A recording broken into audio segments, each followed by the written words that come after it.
202장.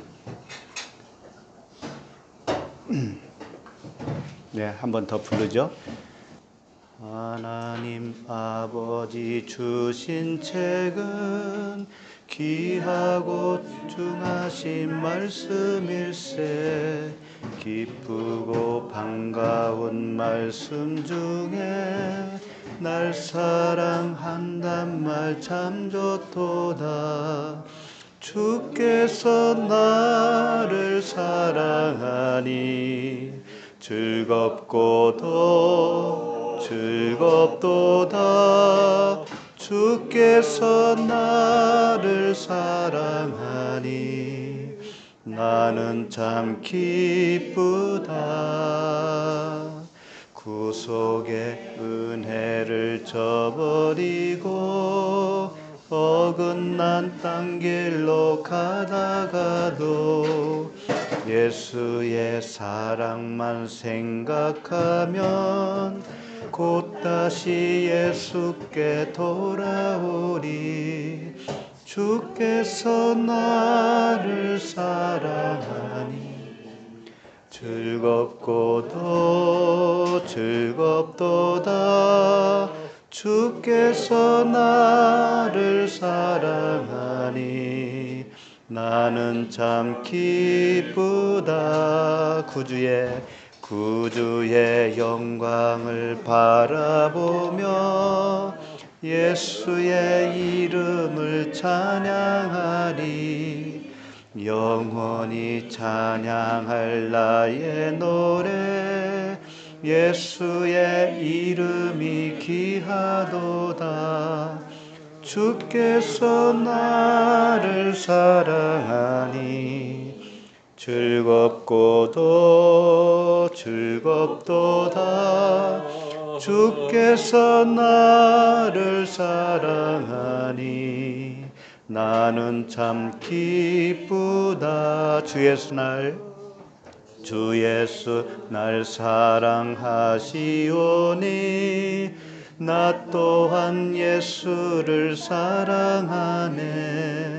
날 구원하시려 내려오사 십자가 위에서 죽으셨네.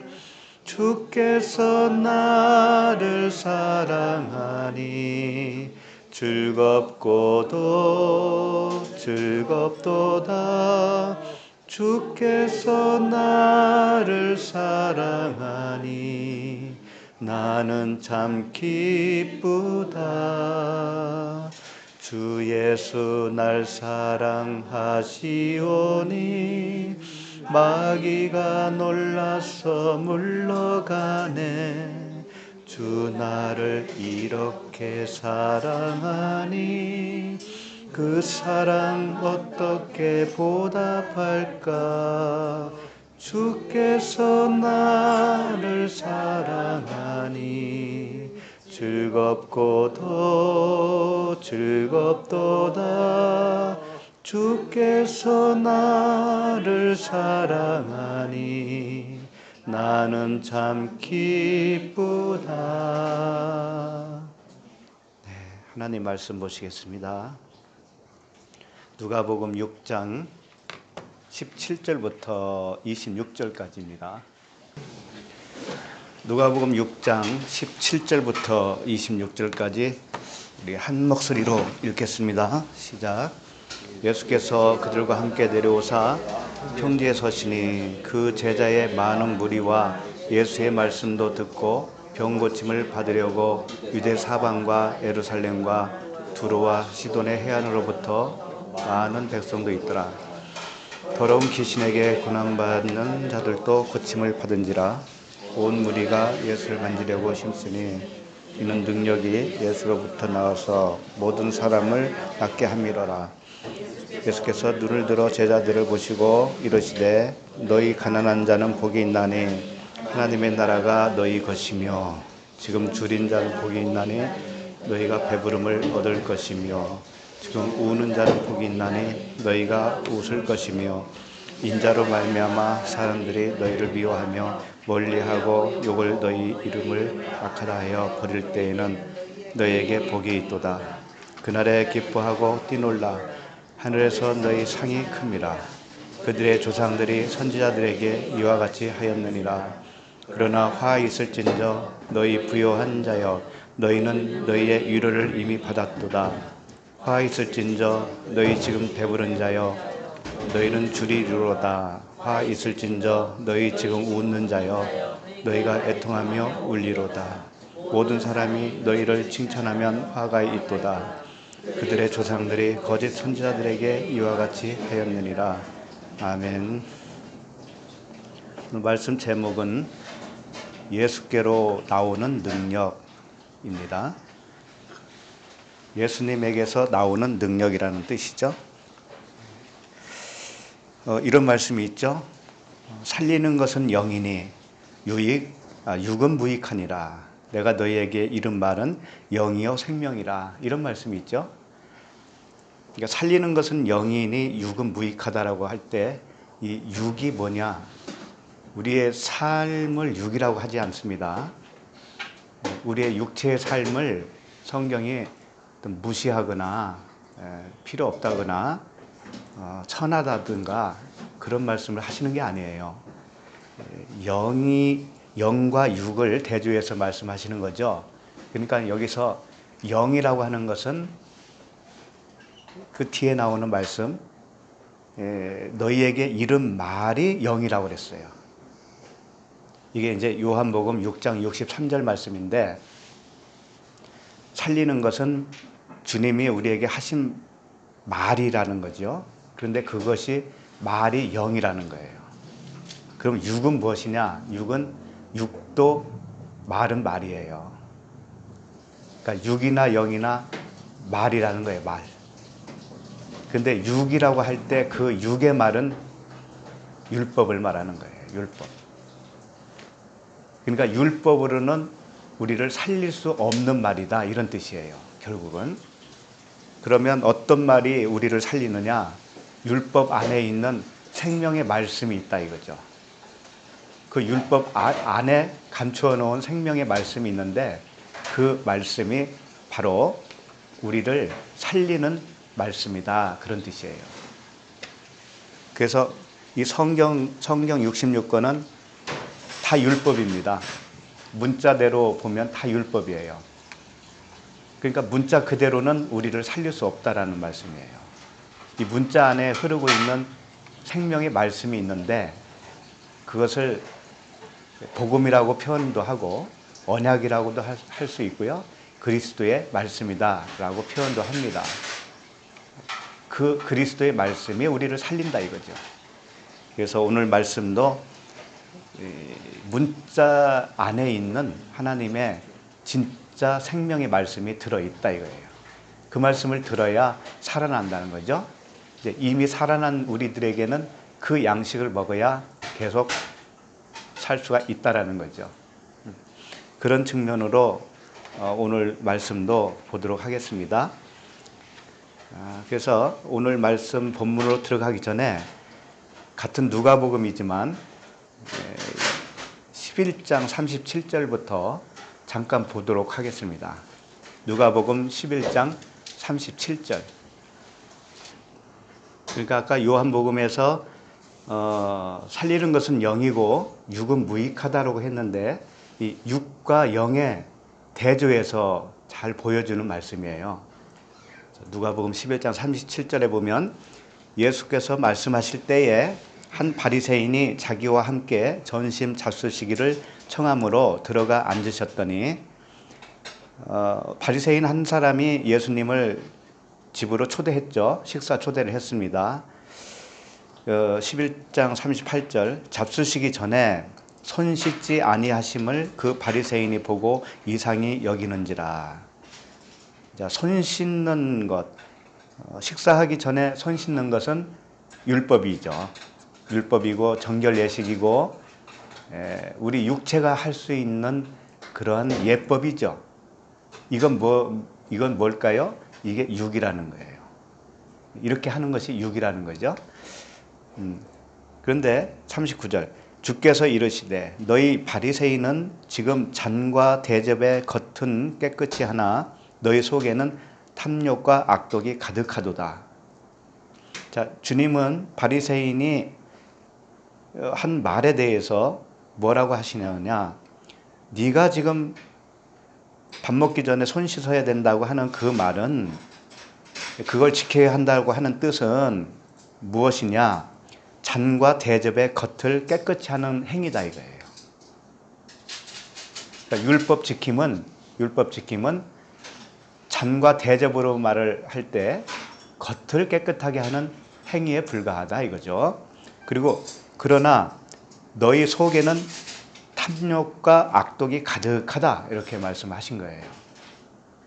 그러니까 그 속에 있는 것들을 손 씻고 밥 먹기 전에 손 씻는 그 행위, 그 율법 안에 있는 진짜 의미가 있는데 그걸 모르기 때문에 너는 속은 탐욕과 악독이 다 가득한 것이다 이렇게 말씀하신 거죠. 40절 어리석은 자들아 겉을 만드신 이가 속도 만들지 아니하시느냐. 여기서 말하는 겉과 속, 겉을 만드신 이, 하나님이 겉과 속을 다 만들었다 이거죠. 그러면 겉을 뭐라고 표현을 한 걸까요? 네? 네, 육은 뭐죠? 육은 이제 여기 말씀하신 것처럼 네. 예를 들어서 40절에 겉, 네네. 또 여기 38절에 씻지 아니하고 네네. 그것을 이제 육의 율법이라고. 그렇죠, 그렇죠. 예, 예. 그러니까 결국은 겉과 속은 말을 만들었다는 얘기, 말. 겉의 말과 속의 말을 만들었다 이런 뜻이에요. 우리 눈에 보이는 이 육체를 만들었다는 의미가 아니라 우리가 가지고 있는 말, 생각 있죠, 생각. 이 생각을 겉과 속으로 만들었다 이거예요. 그럼 우리가 처음에 태어나서 자라다 보면은 우리의 생각이 있잖아요, 생각. 육신의 생각. 이게 겉이라는 거예요. 이게 겉의 거라는 거죠. 그리고 주님이 주신 말씀이 있는데 이 말씀 자체가 겉으로 주셨다 이거예요. 겉으로. 이걸 겉이라고 그래요. 그 다음에 겉을 만든 그분이 속도 만들지 아니하셨느냐 할 때 이 속은 또 뭐예요? 영적인 율법 중에서도 영적인 거. 그렇죠. 예. 영이에요. 영. 예. 속의 말이죠. 예. 겉의 말, 속의 말. 그러니까 속에 있는 말은 진리라고 하고요. 그걸 영생이라고 할 수도 있고 생명이라고 하기도 하고 빛이라고도 합니다. 그리스도라고 해요. 그러니까 겉에 있는 말씀을 율법, 비진리, 육신의 생각 이렇게 다 표현을 할 수가 있고요. 그것을 통틀어서 예수라고 합니다. 예수. 그 다음에 속에 있는 그 말은 영인데 그 영은 진리의 생명인데 그 생명 되시는 하나님의 말씀인데 그리스도다 이렇게 표현하는 거예요. 그러니까 예수와 그리스도를 하나님이 창조하신 거예요. 그렇다면 우리를 볼 때 각자를 보면 각자가 겉으로 창조가 되었고 속으로 창조가 되었다라는 거예요. 근데 속으로 창조된 것은 처음부터 되어지지가 않아요. 겉의 것이 이제 깨어질 때 속에 있는 말씀이 들어와야 돼요. 우리에게 들어와야 돼요. 그러면 그리스도라고 하는 그 생명의 말씀이 우리에게 들어오기 전에는 우리가 뭐라는 거냐? 예수라는 거예요. 예수. 쉽게 말하면. 우리가 다 예수라고요. 예수. 율법 예수라는 거죠. 그럼 십자가에서 예수님이 죽으신 것은 어떻게 하라고 죽으신 것이냐? 너도 죽어야 된다. 이런 말씀이에요. 너의 겉의 말이 죽어야 된다. 이런 뜻이에요. 그 안에 있는 말씀이 우리에게 들어오잖아요. 그러면 우리가 겉의 말이 죽어요. 그러니까 전부 다 하나님 말씀은 영이에요. 영. 그걸 아시고 그 다음에 41절 보세요. 41절 보시면 그러나 그 안에 있는 것으로 구제하라. 그 안에 있는 것으로 구제하라 그러잖아요. 구제는 사람을 살리는 거죠. 영적 생명으로 살리는 것인데 안에 있는 것으로만 살릴 수 있다 이런 뜻이에요. 그러니까 안에 있는 것을 구제할 수 있으려면 내가 먼저 그 안의 것으로 지어져야만이 가능하겠죠. 그렇죠? 복음을 내가 알아야 그 복음으로 생명을 살릴 수 있다 이런 말이죠. 그렇게 되면 너희도 깨끗하다 이런 말씀이죠. 내가 복음을 전할 수 있는 그 안의 것으로 구제할 수 있는 자라면 이미 너는 깨끗해진 사람이다 이런 뜻이죠. 그런 성경은 그 맥락으로 계속 흐르고 있습니다. 그래서 생명을 살리는 것은 안의 것으로 살리는 거예요. 안의 것으로. 오늘 말씀도 그런 측면으로 보도록 하겠습니다. 누가복음 6장 17절로 다시 돌아오고요. 17절 같이 읽을까요? 시작. 예수께서 그들과 함께 내려오사 평지에 서시니 그 제자의 많은 무리와 예수의 말씀도 듣고 병 고침을 받으려고 유대 사방과 예루살렘과 두루와 시돈의 해안으로부터 온 많은 백성도 있더라. 네. 예수께서 그들과 함께, 그들은 12 제자이죠. 12 사도입니다. 지난주에 살펴본 바대로 아들로 제자로 사도로 부르시고 주님이 그 말씀으로 다 그들을 깨끗하게 씻어 주셨어요. 그래서 그들이 사실은 높아진 그 마음이라고 하는 그 산이 다 무너지고 이제 평지가 된 거죠. 그래서 그들은 사실상 말씀이 된 겁니다. 12 제자는 12 사도는 말씀이 된 거예요. 예수님과 함께. 그래서 그 말씀이 평지로 내려오는 거예요. 그러면 또 다른 자들을 평지로 만들기 위해서 내려오는 거죠. 그래서 평지에 섰다라고 하는 것은 이제 섬겨주시는 겁니다. 말씀이 섬겨주시는 거예요. 그래서 많은 무리들이 여기저기서 왔다고 그랬잖아요. 이들을 이제 섬겨주는 거예요. 예수님과 제자들이 같이 섬겨준다. 그런데 누가 왔느냐? 그 제자의 많은 무리와 예수의 말씀도 듣고 병 고침을 받으려고 유대 사방과 예루살렘과 두로와 시돈의 해안으로부터 온 많은 백성도 있더라 그랬습니다. 자, 여기서 보면 유대, 예루살렘, 두로와 시돈 이런 지역에서 왔다라고 되어 있죠. 이것은 물론 그 지역 이름이니까 어느 지방에 살고 있는 사람들이 왔다라고 말할 수 있지만 여기에도 의미가 있다 이거죠. 유대 사방에서 온 사람들, 예루살렘에서 온 사람, 두루와 시돈에 온 사람들의 의미가 있다 이거죠. 의미가. 그 의미가 무엇인가? 이제 이걸 살펴봐야 되겠습니다.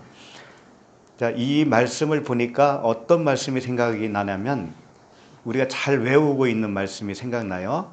어떤 말씀이냐면 오직 성령이 너희에게 임하시면 너희가 권능을 받고 예루살렘과 유대와 온 유대와 사마리아와 땅끝까지 이르러 내 증인이 되리라 하시니라. 이 말씀 암기하시죠?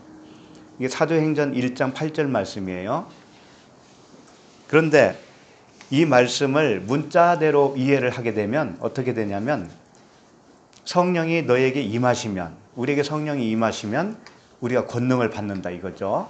그럼 권능을 받아서 이제 복음을 전하러 가는데 처음에는 예루살렘으로 가고 그 다음에 온 유대와 사마리아와 땅끝까지 이르러 간다. 이렇게 이해하기 쉬워요. 이건 문자대로잖아요. 그래서 땅끝이 어디입니까? 땅끝이 도대체. 땅끝은 지구가 둥그니까 한 바퀴 돌면 제자리잖아요. 사마리아 땅끝. 네? 사마리아와 땅끝. 그러니까 예루살렘에서 유대로 사마리아로 땅끝 이렇게 점점 이제 퍼져 나가는 것처럼 보이는 거잖아요. 근데 이 말씀은 이면적인 말씀으로 보면 그런 뜻이 아니에요. 무엇이냐? 처음에 에루살렘 나오죠? 에루살렘은 이 율법의 핵심을 말하고 있는 거예요. 그러니까 그 이스라엘의 수도잖아요, 수도 에루살렘이. 그러니까 우리가 처음에는 이 에루살렘에서부터 시작하는 거예요. 율법 아래에서부터 시작을 한다 이거예요. 그래서 주님의 말씀을 점점 복음으로 배워 나가면 어떻게 되냐면은 이제 그 율법에서 점점 벗어나는 거예요. 점점 벗어나요. 그래서 에루살렘에서 어디로 갔냐? 이제 유대. 그 다음에 유대에서 어디로 가느냐? 사마리아. 사마리아는 호녀라들이 사는 곳이에요. 그렇기 때문에 전통 유대교에서 점점 멀어진 지역이잖아요. 그리고 나중에는 어디로 가느냐? 땅끝까지 벗어난다 이거예요. 벗어난다. 내가 처음에 에루살렘부터 율법 아래에 갇혀있던 그 모양에서 그 모습에서 점점 벗어나는 거예요. 그래서 결국은 어디까지 가느냐? 땅 끝까지 간다 이거죠. 땅 끝이 뭐냐? 이제 내가 설 곳이 없는 곳이에요. 나라는 존재는 없어지는 거예요. 나라는 존재가 없어지고 다만 무엇이 세워지느냐? 내 안에 그리스도로 온전히 세워지는 걸 말하는 거죠. 그걸 땅 끝까지 이뤄 내 증인이 된다라고 하는 말씀은 뭐냐면은 내가 그 증인이 된다라고 하는 뜻이라기보다는 나에게 임하신 그 성령, 나에게 들어오신 그 성령의 권능으로 오셨잖아요. 그 성령이 증인이 되시는 거예요. 그분이 증인이 되어 주시니까 내가 점점 내가 없어지는 거예요. 작아지고 없어져요. 소멸돼요. 나라는 육신의 말이, 육신의 생각이 소멸되어진다는 거죠. 그리고 온전히 그리스도의 말씀으로 채워지는 거죠. 그래서 내가 그리스도와 함께 죽었다 이렇게 표현하는 겁니다. 내 안에 마음이 성령이 성전이니까. 네. 그렇게 온전해지고. 그렇죠. 이제 육의 것은 내 생각 모든 것이 또 이 말씀적으로는 이제 육의 율법적인 아까 네. 그것이 없어지고. 그렇죠. 영적으로. 네, 너무 잘 이해를 하시네요. 목사님이 설교를 잘 해주시니까. 아, 놀래요. 오늘 처음 오셨는데. 처음 오셨고, 예. 네. 자, 그런 뜻으로 보면서 오늘 이 말씀이 누가복음 말씀도 그런 류의 말씀이다 이거예요. 그러니까 유대 땅, 유대 온 땅에서 왔고 예루살렘에서 왔고 두로와 시돈에서 왔는데 요게 이제 그런 어떤 그 뉘앙스로 볼 수가 있어요. 유대 사방이라고 되어 있는데 이 사방이 파스거든요. 그러니까 모든 뭐 전체 그런 뜻이에요. 그러니까 온 유대가 맞아요. 온 유대. 이것은 육신의 정력이라고 말할 수가 있어요. 온 유대는 육신의 정력이다. 육신의 정력으로 내가 하나님께 나아가지 못하는 상태예요. 육신의 정력이라는 것은 내가 하나님께 나아가지 못하고 있는 그런 상태의 나를 말하는 거예요. 육신의 생각으로 사로잡혀 있는 나. 그 다음에 에루살렘이라고 하는 것은 안목의 정력이라고 볼 수 있어요. 안목의 정력은 눈에 보이는 율법을 말하는 거예요. 눈에 보이는 대로 그 말씀을 취하고 있는 거죠. 그 영의 말씀으로 알아보지 못하는 그 상태.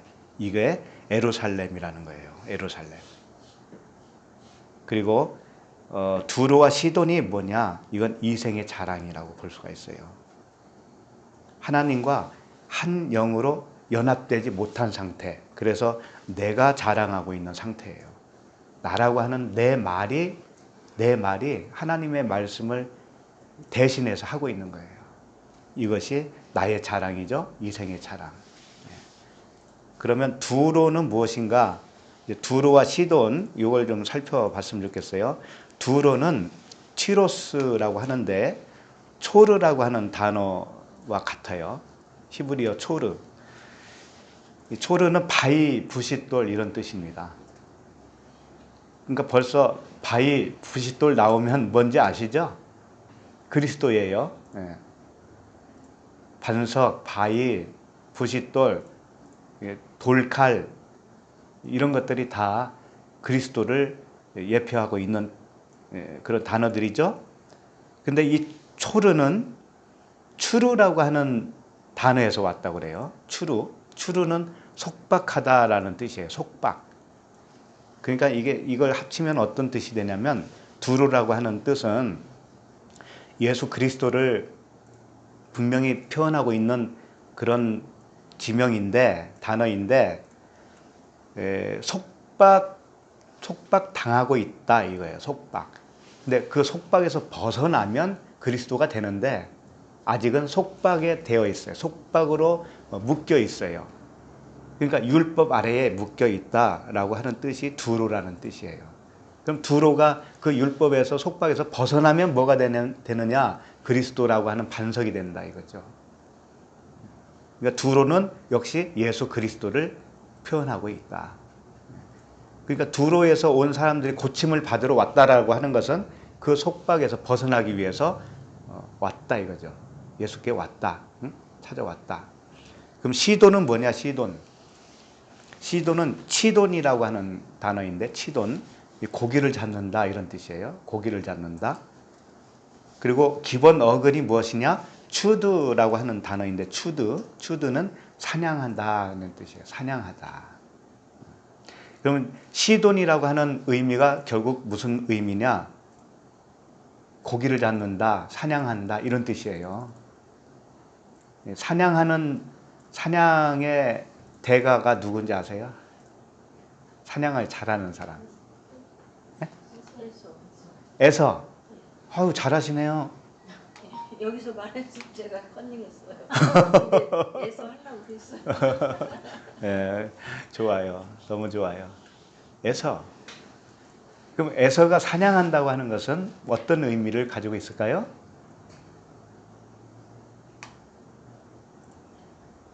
사냥을 하면 무엇을 사냥하냐? 짐승을 사냥하죠. 짐승.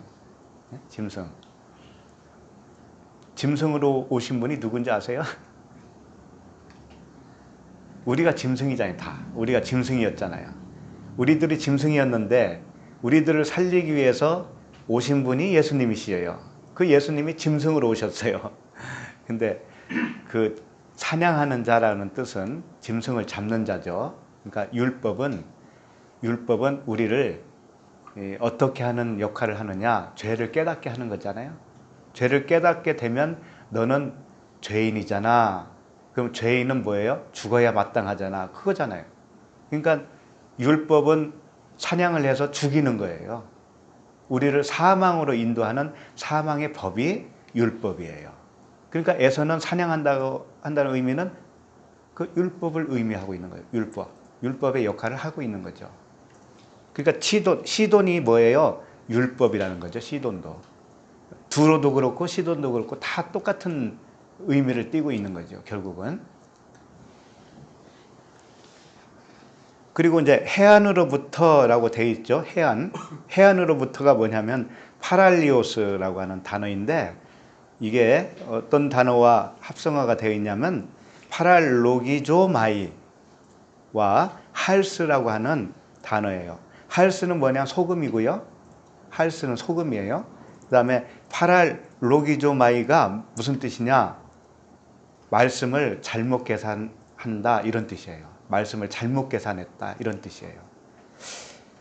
그럼 이걸 다 합쳐서 표현을 하면 이런 것이 되겠죠. 소금은 언약을 의미하죠.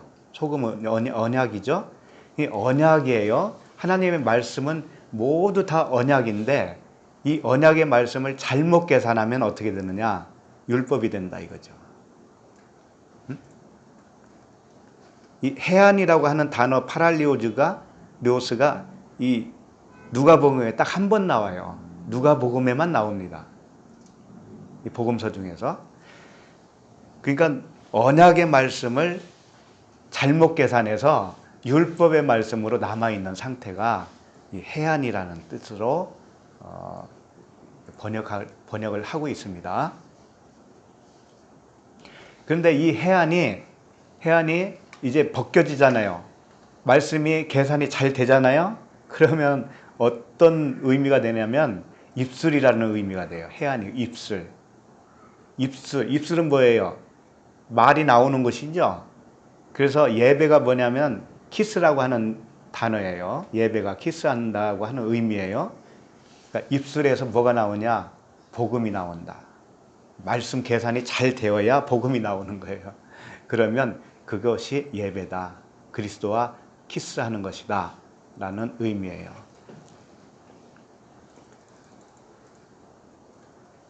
결국은 다 율법 아래에 있는 자들이 고침을 받으려고 예수 그리스도 앞으로 몰려들었다. 그런 내용이죠. 그럼 18절을 볼까요? 18절 시작. 더러운 귀신에게 고난받는 자들도 고침을 받은지라.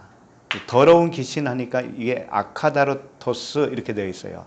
더럽다, 아카다로토스, 귀신, 푸뉴마 이렇게 되어 있어요. 푸뉴마는 영이잖아요. 영. 영은 영인데 더러운 영이다 이런 뜻이에요. 아카다로토스 영이다. 그러면 이 더럽다라고 하는 이 의미가 왜 더러울까요? 왜 더러울까요? 더러운 것은 어떤 법에 저촉이 되면은 그것이 더러운 것이에요. 그렇죠? 어떤 법에 의해서 너는 죄인이다 라고 판명이 되면 그것 자체가 더러운 거잖아요. 그러니까 이 더러운 영이라고 하는 뜻은 율법 아래에서 율법에 의하여 정죄받고 있는 상태의 영을 말하는 거예요. 그러면 여기서 벗어나면 하기오스 푸니마가 됩니다. 푸니마 하기오스가 되는데 깨끗한 영이, 거룩한 영이 되는 거예요. 더러운 영이 그 법에서 벗어나면 거룩한 영으로 변하는 거예요. 그러면 그 율법이라고 하는 법에서 벗어나려면 어떻게 해야 되나요? 결국 죽어야 된다는 말씀 아닙니까? 그 법에서 죽어야 되는 거예요. 법에 의해서 사망 선고를 받고 십자가에서 죽고 새로운 영으로 태어나야만 되는 것이죠. 그래서 더러운 귀신에게 고난받는 자들이라고 하는 것은 뭐냐면 이 더러운 귀신, 그 율법 아래에서 정죄받고 있는 그런 상태의 영이라는 뜻이죠. 그 영으로 고난을 받고 있어요. 무거운 짐을 지고 있어요.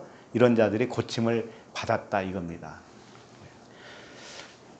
자, 그럼 고침 받은 상태는 이제 계속해서 나올 거예요. 19절을 또 읽겠습니다.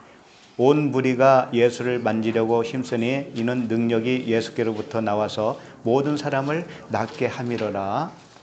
자, 온 무리가 예수를 만지려고 힘썼다라는 겁니다. 근데 왜 만지려고 힘썼느냐? 예수께로부터 나오는 능력이 있기 때문에 그래요. 예수께로부터 나오는 능력이 나를 고쳐주기 때문에 예수님을 만지려고 힘을 썼다 이거예요. 그러면 우리가 뭐 예수님이 눈에 보입니까? 예수님이 계시지도 않잖아요. 그러면 우리로 말하면 예수님을 만지는 것이 무엇이냐? 그리고 예수님께로부터 나오는 그 능력이 무엇이냐? 이제 이걸 좀 살펴봐야 되겠어요. 그래서 이 만진다라고 하는 의미가 뭐냐면 하프토마이 이렇게 되어 있죠. 원어로 보면은 만진다, 손을 댄다 이런 뜻이에요. 관계하다 이런 뜻입니다. 그러니까 손을 내밀어 그에게 대시며 예수님이 이런 말씀하셨죠. 그에게 대시며 환자에게. 그 다음에 그들의 눈을 만지시니 또 어떤 여인 그 혈류병 환자는 그 겉옷가를 만지니 이런 말씀을 들으셨죠? 그러니까 만진다라고 하는 단어가 손을 댄다, 만진다 이런 뜻인데 이것은 예수님과 관계를 갖는다 이런 뜻이에요. 관계를 갖는다. 근데 불 피우다라는 뜻이 숨어 있어요. 거기에. 불 피운다. 하프토마이라고 하는 것은 하프토, 불 피우다라고 하는 뜻을 가지고 있어요. 그럼 이제 불을 피우면 어떻게 될까요? 예수님과 함께 불을 피우면 어떻게 될까요? 아니 예수님이 내 안에 네, 계셔요. 계셔요. 네. 네, 내 안에 내 마음에 성령이 주니까 내 마음 안에 네, 계셔요. 네, 성령이 딱 임해서 네. 예수님이 계셔요. 계시면 손을 댄 거죠. 네. 관계가 된 거죠. 네. 그러면 그걸 불 피운다라고 표현도 한다니까요. 그걸 불 피운다. 그럼 불을 피우면 어떻게 될까요? 불을 피우면 나라고 하는 찌꺼기가 다 타죠. 타고 뭐만 남아요? 재만 남잖아요. 재. 다 타면 재만 남잖아요. 그래서 그걸 티끌이라고 그래요. 티끌. 그래서 회개할 때 보면은 이스라엘 백성들이 재를 날리고 티끌을 날리잖아요. 그런 의미예요. 회개의 의미. 예, 그러면 나라는 사람이 불 피워서 다 타버리면 남는 것은 무엇만 남을까요? 아까 성령이 오셨다고 그랬죠? 성령만 남는 거예요. 나라는 존재는 없어지고 그 성령만 내 안에 계셔요. 예, 그게 그리스도로 사는 나예요. 그리스도로 살고 있는 나. 옛사람은 사라지고 새 사람으로 사는 것이죠. 네. 그러니까 손을 댄다, 만진다라고 하는 것은 나라는 사람이 없어지기를 바라는 거예요. 옛사람이 없어지고 그 예수 안에 있는 능력, 예수로부터 나오는 능력은 뭐냐면 예수님은 뭐로 오셨냐면 율법 아래로 오셨죠. 율법이에요. 율법. 그럼 율법 안에서 나오는 것이 뭘까요? 그게 복음이잖아요. 은혜의 진리의 말씀이잖아요. 예, 그 은혜와 진리의 말씀이 능력이라는 거예요. 은혜와 진리의 말씀이 우리를 살려준다 이거죠. 예. 다른 것이 능력이 아닙니다. 그래서 그렇게 되기를 만지기를 힘썼다 이겁니다. 힘썼다. 이 힘썼다고 하는 단어가 제테오예요. 제테오. 구하라, 찾으라, 두드리라 할 때 아이테오, 제테오, 크루 이러잖아요. 그러니까 구하고 찾고 두드리고 있는 그 상태, 그것이 힘쓴다라고 하는 겁니다. 그러니까 우리가 기도하고 하나님과 하나가 되기를 원합니다. 내 말, 내가 잘못 알고 있는 오해되고 있는 그 말로 내가 말을 하고 있는데 온전한 말을 할 수 있도록 주님이 내 안에 오시옵소서 이걸 이제 요청을 하지 않습니까? 우리가 기도로 그 상태가 힘쓴다 이렇게 표현을 한 거예요. 그리고 이는 능력이 예수께로부터 나와서 이렇게 되어 있잖아요. 능력이 예수께로부터 나와서 이 능력은 디나미스인데 이 능력이 뭐냐? 성령을 말하는 거예요. 아까 말씀드렸듯이 그 예수라고 하는 율법 안에 있는 복음을 말하는 겁니다. 그 복음이 능력이에요. 그 복음이 우리를 살려주고 그 복음으로 전도하는 거예요. 예, 20절로 가겠습니다. 20절. 예수께서 눈을 들어 제자들을 보시고 이르시되 너희 가난한 자는 복이 있나니 하나님의 나라가 너희 것이며 산상수훈에서도 가난한 자는 복이 있나니 천국이 저희 것임이라 이런 말씀이 있습니다. 그래서 이 평지 설교가 산상 설교하고 겹치는 부분이 몇 가지 있어요. 근데 서로 이게 보완적입니다. 그래서 이 문맥이 조금씩 달라요. 문맥이. 예를 들면은 가난한 자는 복이 있나니 산상수훈에서는 천국이 저희 것입니다. 이렇게 되어 있어요. 천국. 근데 여기는 뭐라고 되어 있어요? 하나님 나라. 하나님 나라가 너희 것이며. 같다라는 거예요. 하나님 나라나 천국이나 같다라는 거죠. 근데 여기서 좀 특이하게 볼 수 있는 그 말씀은 예수께서 눈을 들어 제자들을 보시고 이 말씀이에요. 눈을 들었다라는 의미는 이 위의 것으로 보신다 이거예요. 위의 것으로. 하늘적인 차원으로 보신다 이거예요. 그런데 제자들을 보시고라고 되어 있는데 이건 에이스거든요. 제자들 본다라고 하는 단어를 에이스로 써 있어요. 에이스. 이건 뭐냐면 안으로, 안에 못못으로 들어간다는 의미예요. 그러니까 제자들 안에 들어가서 예수님이 제자들 안에 들어가서 하늘적인 측면에 눈으로 본다 이거예요. 쉽게 말하면 아까 성령께서 우리 안에 계시다고 그랬죠? 계시면 내 눈으로 보는 것이 아닙니다. 주님의 눈으로 보는 거예요. 주님의 눈으로. 그래서 주님의 눈으로 보기 때문에 복음을 들을 수 있고 볼 수 있는 것이죠. 우리가 타고난 육신의 눈으로는 절대 볼 수도 없고 들을 수도 없습니다. 이 복음은. 표면적인 것만 볼 수밖에 없어요. 손 씻는다. 밥 먹기 전에 손 씻는다. 그러니까 진짜 밥 먹기 전에 손 씻는 그 의식만 생각하는 거죠. 근데 그 진짜 이면의 뜻은 뭐예요? 밥 먹기 전에 손 씻는 거. 밥이 뭡니까? 영생의 떡이 아닙니까? 그리스도. 그러면 그리스도를 먹으려면 어떻게 해야 된다는 거예요? 손을 씻어야 되죠. 그럼 손 씻는 게 뭐예요? 영생의 떡을 먹으려면 손을 씻어야 되는데 손 씻는 게 뭐냐? 손도 그리스도예요. 말씀이에요. 표면의 말씀을 씻어야 된다는 의미예요. 그렇지 않아요? 네, 율법의 말씀을 씻어내야 진짜 거기에 떡이 드러날 거 아닙니까? 그 떡을 먹을 수 있는 거예요. 그러니까 밥 먹기 전에 손 씻는 그 의식을 만들어 놓은 거라고요. 그런데 그 속의 의미를 모르면 어떻게 해요? 그냥 손 씻는 걸로 끝나는 거죠. 우리가 밥 먹기 전에 기도하지요. 네, 하는 사람도 있고 안 하는 사람도 있습니다. 그럼 밥 먹기 전에 기도하는 의식은 그 이면에 무슨 뜻을 가지고 있을까요? 밥은 뭐예요? 그리스도잖아요. 그리스도. 밥은 생명의 떡이죠. 그럼 생명의 떡을 먹기 전에 뭘 하는 거예요? 기도하는 거죠. 기도. 그럼 무슨 기도할 거예요? 기도는 원함이잖아요. 원함. 그러니까 생명의 떡을 먹게 해달라고 기도하는 거 아닙니까? 네? 생명의 떡을 주세요 라고 하는 기도가 밥 먹을 때 식사 기도라는 얘기죠. 그러니까 그 이면의 말씀을 알았으면 의식적으로 그 식사 기도하는 거 해도 되고 안 해도 되고. 그런데 그 의미를 모르고 계속 기도만 하면 어떻게 되는 거예요?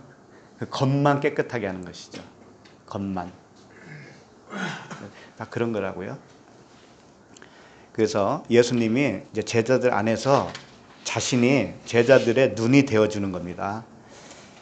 그리고 하는 말씀이 너희 가난한 자는 복이 있나니 하나님 나라가 너희 것이며.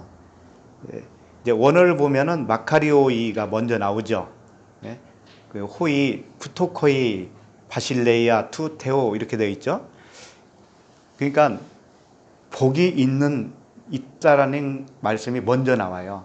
복 있는 자야 이러는 거예요. 복 있는 자, 복이 있나니 이렇게 먼저 나오고 그 다음에 호이, 푸토코스의 가난한 자, 그 가난이에요. 그 가난. 상대적인 가난이 아니고 절대적인 가난이다 이런 뜻이에요. 그 가난은 우리가 뭐 돈이 없다라든가 재산이 없다라든가 이런 가난이 아닙니다. 이것은 영적인 가난이죠. 절대적인 가난. 이 가난은 어떤 의미를 가지고 있냐면은 이런 거예요. 사람으로서는 도달할 수 없다라는 것을 안 거예요. 사람으로서는 알 수도 없고 볼 수도 없구나라는 것을 안 거예요. 이게 절대적인 가난입니다. 사람의 행위로는 절대 도달할 수 없는 것이 하나님 나라구나, 영생이구나, 생명이구나 이걸 알게 된 겁니다. 그러니까 육으로는 내 생각으로는 내 행위로는 도저히 이룰 수 없는 것이 영생이라는 것을 알게 된 상태. 그래서 내 안에 그 생명이 들어와 주시지 아니하면 아무것도 아니구나. 라는 것을 깨달은 상태, 이것이 가난이라는 거죠. 부토코스. 목사님, 네? 중간에 질문 하나 해도 될까요? 아, 그럼요. 다 듣고 하면은 네. 제가 질문을 요지를 잊어버려 항상 궁금했는데 네. 요한복음 11장 26절 뒤절 말씀에 네. 무릇 살아서 예수님 영접하면 네. 잘 영접하고 순종하면 네. 우리가 살아서 또 영생을 한다고. 요한복음 11장 26절 그 말씀을 보면서 해야 되겠네요. 요한복음 11장 26절 뒤절. 21절. 요한복음 11장 26절. 이거 아닌데? 11장. 요한복음 11장. 아, 11장. 11장 26절 뒤절. 아, 예, 예. 무릇 살아서 나를 믿는 자는 영원히 죽지 아니하리라. 이것을 내가 믿느냐 이거죠? 네, 25절부터 보는 게 좋겠어요. 25절 보면 예수께서 이르시되 나는 부활이요 생명이니 나를 믿는 자는 죽어도 살겠고, 요거죠? 예, 그리고 이게 무슨 말씀이냐? 나를 믿는 자는 죽어도 산다라는 의미는 뭐냐면 예수님을 믿으면 이제 이 땅에서 죽죠. 언젠가 죽죠. 언젠가 죽는데 다시 부활한다. 그런 의미가 아니고 이게 우리가 육이 죽고 하는 그런 말씀이 아니에요. 그러니까 다시 정정을 하면 나를 믿는 자는, 예수 그리스도를 믿는 자는 죽어도 산다라는 말씀은 육신의 생각이 죽어서 산다 이런 뜻이에요. 육신의 생각이 죽고 하나님의 말씀으로 살아난다 이런 뜻입니다. 그러니까 죽어야 산다 이런 말씀이에요. 다시 말하면 죽어야 산다. 말이 죽는 거예요. 말이. 예. 그 다음에 여기 잘못했어요. 죽어도가 하니까 마치 육신이 죽어서 사는 것처럼 되는데 카이거든요. 카이. 그러니까 앞에 믿음과 죽음하고 동격으로 믿는 것이 죽는 것이고. 그러니까 다나토스예요. 이 죽음이라는 의미가 다나토스의 죽음이에요. 그러니까 우리가 육체가 죽는다는 의미가 아니고 육신의 생각이 죽는 겁니다. 죽고 사는 거예요. 그 다음에 26절 무릇 살아서 나를 믿는 자는 영원히 죽지 않는다고 하니까 육신이 살아서 죽는 자는 영원히 안 죽는구나. 이 말씀을 누가 이용을 해요? 교주들이 이용을 하잖아요. 영과 육이 예. 같이 죽지 않으면 영생한다고. 네, 그런 의미로 사용을 하잖아요. 근데 그게 아니고 아까 살아난 것이 무엇가 살아났냐면 말씀이 살아난 거잖아요. 우리 안에서 말씀이. 그러니까 말씀이 26절은 뭐냐면 말씀이 살아난 자는 이런 뜻이에요. 예? 그렇지. 예. 말씀으로 다시 살아난 자는 살아나서 나를 믿는 자는 영원히 죽지 않는다고 그러잖아요. 영과 육이 말씀하시는 거예요. 아니. 이건 죽지도 이 육체는 죽이는 거라고 육체를 말하는 거 아니에요. 이것은. 예. 영적인 아까우시 육의 율법 그 말씀하셨죠. 그러니까. 예. 6장 63절. 그러니까 그런 맥락이에요. 전부 다. 예. 그러니까 무릇 살아서 나를 믿는 자는 이건 말씀이 살아난 거, 말씀으로 살아난 거죠. 부활한 거죠. 그러면 영원에서는 그 죽음이 없다 이런 뜻이에요. 예? 그 영원히 죽지 않는다고 했는데 영원 안에서는 그 다나토스의 죽음이 더 이상 없다 이런 뜻이에요. 응? 한번 육의 생각이 죽고 말씀으로 살아나면 더 이상 그 죽음이 없다 이런 뜻이에요. 그러니까 그 말씀으로 영원히 사는 겁니다. 그 말씀으로만. 예. 이런 뜻이지 이게 우리 육체가 죽고 살아나고 그런 말씀이 아니다 이런 얘기예요. 그러니까 이 말씀이 또 데살로니가전서 4장 몇 절인가. 네. 재림 그리스도께서 다시 오시면 네. 죽은 자들이 먼저 일어나고 우리가 이제 공중권세 공중에서 주를 만난다. 공중재림, 휴거. 네. 휴거. 네네네. 그러니까 이제 그런 말씀도 그런 말씀도 이 강해 중에 다 했어요. 이미 했기 때문에 지난 말씀을 조금 이렇게 들어보시면 좋겠습니다. 예, 네. 전부 하나하나 다 할 수는 없으니까. 네. 자, 그거 다 우리 내면에서 일어난 말씀입니다. 20절. 예, 예. 그러니까 가난한 것이 절대적 가난, 부토커스인데 이 가난한 자는 바실레이아 투 테우 이렇게 되어 있어요. 그 하나님의 나라가 너희 것이다 이런 뜻입니다. 가난한 그 자체가 하나님의 나라가 이미 임한 거라는 거예요. 가난해졌으니까 또 하나님 나라를 가려면 멀었네 이런 뜻이 아니고 가난한 상태에 이르렀으면 이미 하나님 나라가 임한 것이다 이거예요. 그 말씀이고요. 자, 그 다음에 그 다음 절 21절로 가겠습니다. 21절 읽어볼까요? 지금 줄인 자는 복이 있나니 너희가 배부름을 얻을 것이며 지금 우는 자는 복이 있나니 너희가 웃을 것이며 줄인 자와 배부른 자, 우는 자와 웃는 자 이렇게 대조하면서 말씀을 하고 있습니다. 여기도 복이 먼저 나와요. 마카리오가 먼저 나와요. 복을 받은 자는 이런 뜻이에요. 복을 받은 것이 무엇인가 하면은 아까 서두에 나온 말씀이에요. 예수로부터 나오는 능력을 말하는 거예요. 그 능력이 우리에게 임하는 거죠. 결국 성령을 말하는 거예요. 복음, 진리의 복음, 진리의 성령. 그분이 우리에게 이미 오셨어요. 오시면 그 자체가 복입니다. 그렇게 복을 받은 자는 어떤 현상이 일어나느냐? 줄인다 이거예요. 배고프다 이거죠. 그리고 줄인 자, 이 줄인 자. 줄인 자라는 의미는 뭘까요? 줄인 자. 성령이 우리에게 오시면 우리가 줄인 자가 되어요. 배고픈 자가 되는데 그럼 그 상태가 어떤 의미를 가지고 있느냐 이거예요. 그러니까 표면적인 율법적인 표면적인 그런 것이 이제 없어진다. 서서히 그거 아닌가? 없어진다. 그렇죠. 네. 아유, 처음 오신 분이 어떻게 이렇게 잘 아시는지 모르겠어요. 선교를 잘 하시니까. 아, 아닌 것 같은데요. 그러죠. 계속 나오신다. 진짜 목사님이 설교를 잘 하시니까 제가 진짜 좀안 보이는데 계셨나 보죠. 정말 진짜 잘 모르겠어요. 안 보이는데 숨어서 들으셨나 보네. 네, 하여튼 놀랬습니다. 이 줄였다라고 하는 거, 이 배고프다라는 거, 굶주렸다라는 것은 이제 지금까지 내가 배불렀다고 생각한 상태에서 그 상태가 뭐냐면 가짜 배부름이죠. 가짜 배부름. 그러니까 율법 아래에서 그 말씀이 진짜 떡인 줄 알고 계속 먹고 있었는데 배부른 줄 알았는데 이제 알고 보니까 가짜 떡이었네. 이걸 안 거죠.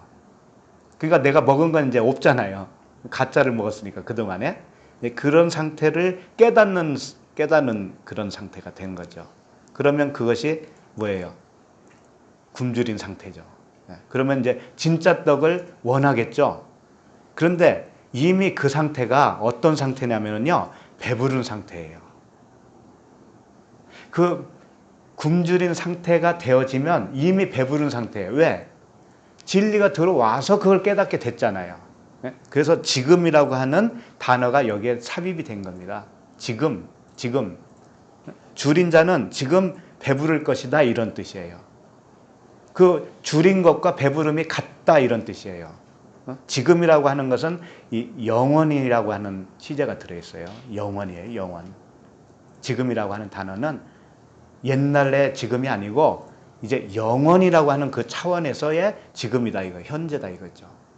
그러니까 그 복이 들어오니까 성령의 그 은혜가 들어오니까 내가 어떤 상태로 발각이 되어지냐면 지금까지 배불렀다라고 생각을 했는데 알고 보니까 먹은 것이 아니었다. 이걸 알게 된 거죠. 그러면 그 자체가 복이다 이거예요. 그 자체가 배부름이다 이거죠. 배부름이 따로 있는 게 아닙니다. 내가 가난한 것을 알면 그것이 배부름이에요. 그런 말씀이에요. 자, 그 다음에 우는 것 나오죠. 우는 것. 우는 것과 이제 웃는 말씀이 나옵니다. 지금 우는 자는 복이 있나니 너희가 웃을 것이며, 그러죠. 이것도 똑같아요. 우는 자는 웃는 것과 같다라는 거예요. 우는 자는 웃는 것과 같아요. 그러면 우는 것은 언제 울고 웃는 것은 언제 웃는가, 이걸 좀 봐야 되겠죠. 같기는 하지만 그 우는 것이 무엇인지 웃는 것이 무엇인지를 각각 설명을 해요. 그런데 그걸 대조해보면 같은 말씀이다 이거죠. 자, 그러면은 첫 번째, 우는 것이 무엇이냐, 요한복음 20장 11절로 가보겠습니다. 요한복음 20장 11절부터 보는데요. 이제 예수님이 그 무덤에 장사 지낸 바 됐고, 마리아가 그 무덤에 찾아가요. 찾아가서 그 무덤이 빈 무덤이 되었단 말이에요. 그걸 보고 울어요. 이제 그런 대목입니다. 11절, 마리아는 무덤 밖에 서서 울고 있더니 울면서 굽으려 무덤 안을 들여다보니, 이렇게 된 거죠. 마리아가 무덤 밖에 왜 서 있을까요? 무덤은 굴입니다. 굴이죠. 굴에 들어가야 되는 거예요. 들어가야 거기서 영생을 하는 거죠. 근데 아직은 밖에 있어요. 밖에서 울고 있다 이거죠. 그 다음에 12절, 흰옷 입은 두 천사가 예수의 시체 누였던 곳에 하나는 머리편에 하나는 발편에 앉았더라. 예수와 그리스도잖아요. 그 다음에 13절, 천사들이 이르되 여자여 어찌하여 우느냐, 이르되 사람들이 내 주님을 옮겨다가 어디 두었는지 내가 알지 못함이니이다. 자, 그 마리아가 우는 이유가 여기 설명이 되어 있죠. 왜 울었어요? 예수님이 어디 갔는지 못 찾는 거잖아요. 못 찾아서 우는 거죠. 예수님을 잃어버린 거예요. 쉽게 말하면. 잃어버리면 웁니다. 그럼 예수님은 어떤 차원으로 오셨던 분이었죠? 율법의 아래로 오신 분이잖아요. 그분이 율법으로 죽으신 거잖아요. 예? 그 돌비로 죽은 거 아닙니까? 율법으로. 그러니까 그 율법을 잃어버렸다라는 것은 뭐예요? 율법에서 벗어나는 지금 과정을 설명하고 있잖아요. 마리아가 그 율법에서 벗어나고 있어요. 잃어버렸어요. 율법을. 그럴 때 운다 이거예요. 그걸 우는 거다라는 거예요. 자, 울어요. 자, 14절. 이 말을 하고 뒤로 돌이켜 예수께서 서 계신 것을 보았으나 예수이신 줄은 알지 못하더라. 이 말이 무슨 뜻일까요? 뒤로 돌이켜 예수께서 서 계신 것을 보았어요. 그런데 예수님이신 줄 몰랐어요. 이게 무슨 뜻이냐? 돌이켰다고 하는 것은 율법으로 본 거예요. 율법으로 봤는데 예수님이 부활하신 예수님이 계시는데 그 부활하신 예수님을 몰라봐요. 왜 몰라보느냐? 율법으로 보니까. 그러니까 예수님은 말씀으로 보시면 돼요. 말씀으로. 그러니까 말씀을 봤는데 이 마리아는 아직 온전한 복음으로 되어 있지 않은 상태이기 때문에 부활하신 예수님을 못 보고 있는 거예요. 못 보고 있어요. 지금 현재는. 이 상태가 다 울고 있는 상태라는 거죠. 이 말을 하고 뒤를 돌이켜 15절, 그 다음에 15절. 예수께서 이르시되 여자여 어찌하여 울며 누구를 찾느냐 하시니 마리아는 그가 동산지기인 줄 알고 이르되 주여 당신이 옮겼거든 어디 두었는지 내게 이르소서 그리하면 내가 가져가리이다. 자, 뒤를 돌이켜 보니까는 누군가가 서 있습니다. 근데 그분이 예수신지를 모르고 누구로 착각을 했냐면 동산지기라고 했잖아요. 동산지기는 뭘까요? 동산이 뭐예요? 에덴 동산의 차원으로 생각하시면 돼요. 이 동산은 성령의 전이에요. 성령의 전. 네?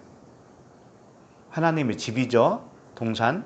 근데 그 동산을 관리하시는 분 성령이시잖아요. 성령. 근데 그 성령을 몰라보는 거예요. 그 예수라고 하는 그 육체가 율법이라고 하는 그 말씀이 그 동산을 지키는 동산직인 줄 알았다 이거예요. 좀 어렵나요? 율법이 동산을 지키는 성령인 줄 알았다 이거예요. 그런데 그게 아니잖아요. 율법은 죽이는 것이지 동산을 지키는 분은 아니잖아요. 그런 뜻이라고요. 그래서 이제 또 다른 보혜사를 여기 다 성령체가 다 이 완성이 되지 않은 상태이기 때문에 또 다른 보혜사를 보내주신다고 예수님이 가시고. 네네. 그런 네. 건가요? 네네. 자, 그리고 그런 상태입니다. 아직 몰라보고 있는 상태죠. 16절. 예수께서 마리아야 하시거늘 마리아가 돌이켜 히브리 말로 라보니 하니 이는 선생님이라 말이라. 선생님이라는 말이라. 그러니까 예수님을 지금 선생님 차원으로 보는 거예요. 마리아는. 그러니까 마리아가 지금 배우고 있는 중이에요. 배워야 그 복음을 안다 이거예요. 마리아는 지금 아직 배우지 못한 상태인데 계속 배우고 있죠. 자, 17절. 예수께서 이르시되 나를 붙들지 말라. 내가 아직 아버지께로 올라가지 아니하였노라. 너는 내 형제들에게 가서 이르되 내가 내 아버지 곧 너희 아버지 내 하나님 곧 너희 하나님께로 올라간다 하라 하시니. 자, 주님이 뭐라고 하셨냐면 나를 붙들지 말라. 이 붙들지 말라가 뭐냐면은 만지지 말라 그런 뜻이에요. 손을 대지 말라. 그러니까 나와 너는 지금 하나가 될 수 없다 이런 뜻입니다. 나와 너는 동질이 아니다 이런 뜻이에요. 예수님은 부활하셨잖아요. 부활하셨는데 부활하신 그 성령께서 마리아에게 들어가야 되는데 마리아에게 아직 안 들어갔어요.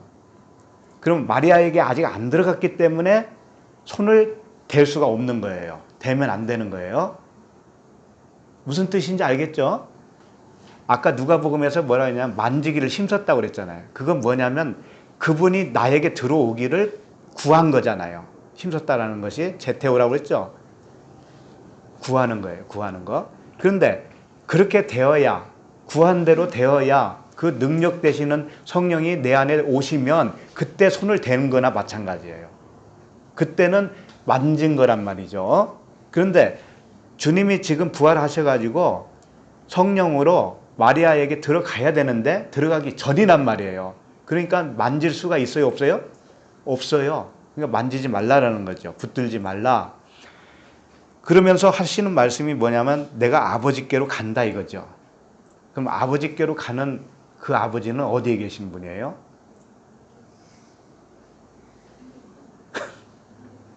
그 아버지가 어디 계셔요? 예수님이 간다고 한 아버지. 내가 아버지께로 올라가지 아니하였노라. 내가 내 형제에게 가서 이르되 내가 내 아버지 곧 너희 아버지 내 하나님 곧 너희 하나님께로 올라간다 하라 하시니. 그러면 그러잖아요. 형제들에게 가서 이르되 내가 내 아버지 너희 아버지. 예수님이 그러시는 거예요. 내 아버지나 너희 아버지나 같은 아버지야. 그러면 우리 아버지가 어디에 계신 거예요? 우리 안에 계시잖아요. 그러니까 이 부활하신 예수님이 결국 무슨 말씀하시냐면은 내가 너희에게로 들어가야 그때 네가 나를 만질 수 있어 이런 말씀하신 거예요. 아버지에게로 간다고 그러니까 저 하늘 어디에 계신 그 아버지에게로 간다는 뜻이 아니고 우리 자신들이 아버지예요. 성령의 전이 아버지예요. 아버지는 항상 성전의 의미를 가지고 있다고 그랬죠? 네. 너희가 성령이 거하시는 하나님이 거하시는 성령의 전인 줄 알지 못하느냐 그랬잖아요. 그러니까 우리 자신들이 다 아버지가 되어야 되는 거죠. 그래서 내가 처소를 예비하면 그 거처를 마련하면 내가 너에게로 다시 오겠다 그런 말씀 하셨잖아요. 그러니까 지금 무슨 말씀이냐면은 마리아야, 너는 지금 나를 몰라보고 나를 만질 수도 없어. 이 뜻은 뭐냐면 내가 너에게로 간 다음에 그때 너는 나를 알아보게 될 거야. 그때 나를 만질 수 있는 것이고 나와 하나가 될 수 있는 거야. 이런 말씀이죠. 그래서 18절에 보면 막달라 마리아가 가서 제자들에게 내가 주를 보았다 하고 또 주께서 자기에게 이렇게 말씀하셨다 이르니라. 제자들에게 이제 알려줬어요. 그러니까는 19절 이날 곧 안식 후 첫날 저녁 때에 제자들이 유대인들을 두려워하여 모인 곳에 문들을 닫았더니 예수께서 오사 가운데 서서 이르시되 너희에게 평강이 있을지어다. 문을 닫았는데 예수님이 오셨다라는 거죠. 이 문을 닫았다라는 건 뭐냐면 드디어 거처가 마련됐다 이런 뜻이에요. 이제 율법이라고 하는 세상과 단절이 되었다 이런 뜻이에요. 그때 주님이 오시는 거죠. 물론 그것도 다 주님이 해주셔요. 해주시고 그분이 오시는 거죠. 이 말씀을 하시고 20절 손과 옆구리를 보이시니 제자들이 주를 보고 기뻐하더라. 예수께서 또 이르시되 너희에게 평강이 있을지어다. 아버지께서 나를 보내신 것 같이 나도 너희를 보내노라. 이 말씀을 하시고 그들을 향하여 숨을 내쉬며 이르시되 성령을 받으라. 성령을 받으라 그러죠. 이때 예수님이 그들에게 들어가셨다 이거예요. 이제 아버지 집으로 가신 거예요. 이제는. 그러면 이때부터는 만질 수 있어요? 없어요? 만질 수 있어요. 그러니까 도마 얘기가 나오는 거예요. 그 다음에 24절 보면 12제자 중에 하나로서 디두모라 불리는 도마는 예수께서 오셨을 때에 함께 있지 아니한지라 다른 제자들이 그에게 이르되 우리가 주를 보았노라 하니 도마가 이르되 내가 그의 손에 못자국을 보며 내 손가락을 그 못자국에 넣으며 내 손을 그 옆구리에 넣어보지 않고는 믿지 아니하겠노라 하니라. 이제는 도마가 주님을 만질 수 있고 볼 수도 있고 손을 댈 수 있다 이런 뜻이죠. 왜? 주님이 성령으로 그들 안에 들어갔으니까. 이런 뜻이에요. 이게 전부 다. 그러니까 우는 것은 무엇이냐? 주님이 들어오기 전까지 우는 거예요. 그런데 그 우는 것 자체가 사실은 들어왔어요. 들어와야 그걸 알 수가 있거든요. 그러니까 주님이 오셔서 네 안에 주가 없었잖냐 이걸 가르쳐 주고 그렇게 해서 우는 순간에 주님이 오시는 거예요. 그럼 오시면 뭐 어떻게 되냐면 웃는 거죠. 그때는. 그러니까 우는 것과 웃는 것은 같은 거예요? 틀린 거예요? 같은 거예요. 동시에 일어나는 거예요. 그러니까 주님의 은혜를 받으면 우리가 울잖아요. 눈물을 흘리죠. 이게 이제 모형으로 주는 것이죠. 근데 실질적으로 우리가 울든 안 울든 그건 관계없이 운다라고 하는 그 표현을 쓸 때는 율법에서 나올 때의 이야기예요. 율법에서 우리가 벗어날 때 그때 운다라고 표현을 하는 겁니다. 웃는 건 뭐냐? 이제 온전히 주님과 연합이 되어져서 그분으로 살게 되어지니까 그걸 웃는다고 표현을 하는 거예요. 그래서 웃는다고 표현한 그 말씀이 있는데 시편 126편 보실까요? 시편 126편 1절 말씀이에요.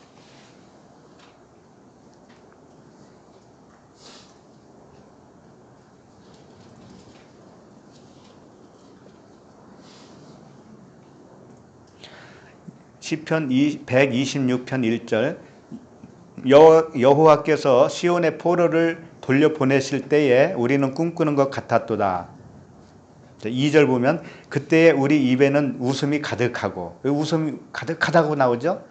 언제 웃음이 가득했느냐 1절 말씀처럼 여호와께서 시온의 포로를 돌려보내실 때 이때 웃음이 가득한 거예요.